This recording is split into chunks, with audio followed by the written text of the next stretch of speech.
Hello and welcome to the Blu-Review. Today we are talking about Batman from 20th Century Fox. Alright, when I was a kid, they started re-airing this in like syndication, and I just fell in love with Batman. I went out and I bought the original soundtrack for the television series on cassette. I watched all the episodes with my sister, who was always pissed off it was on until like a Catwoman episode came on, and then all of a sudden it was like the greatest fucking show ever, and she was literally just riveted. And then as soon as Catwoman was over, she's like, God, turn this. I'm like, every episode doesn't have Catwoman in it, and then she was pissed off.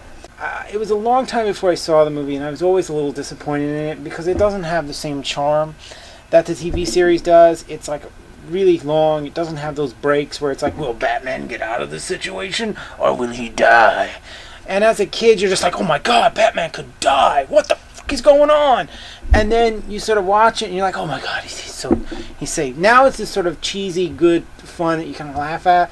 And this movie has a bunch of those. The best part about this disc is it's got audio commentary on it by Lorenzo Semper Jr., who wrote, the movie and did the pilot, and also does Real Geezers here on YouTube, and he is so awesome to listen to. I mean, he could be talking about fucking making a salad, and I'd be like, oh my god, he's making a salad, that's so awesome. I'm just like riveted when he talks, because he got that old-timey, like old man voice, but it's also like Hollywood type voice, and he's like, I used to teach a screenwriting class, and I used to tell my kids nobody wants to hang out on a set with an asshole, and I'm like, that's so fucking awesome.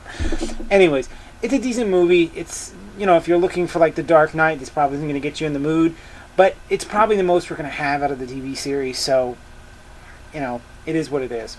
The picture quality on this one is slightly above average. I know some people are like, oh, some of the details increased, but in my personal opinion, I think the lighting had a lot to do with it. It's got very television-ish lighting, so it doesn't enhance the detail. It doesn't bring out some of the filmic qualities of it. And the real star of this transfer is the colors. It had this very pop art feel of like 60s pop art, Andy Warhol. Bright, vivid, colors that were so prevalent in like the 60s. And this really, really brings them out in like a way that you've never experienced before in Batman the movie. So ultimately I can recommend it on that. The detail is sort of like, it's there and it's not. But overall, I think it's a pretty decent transfer.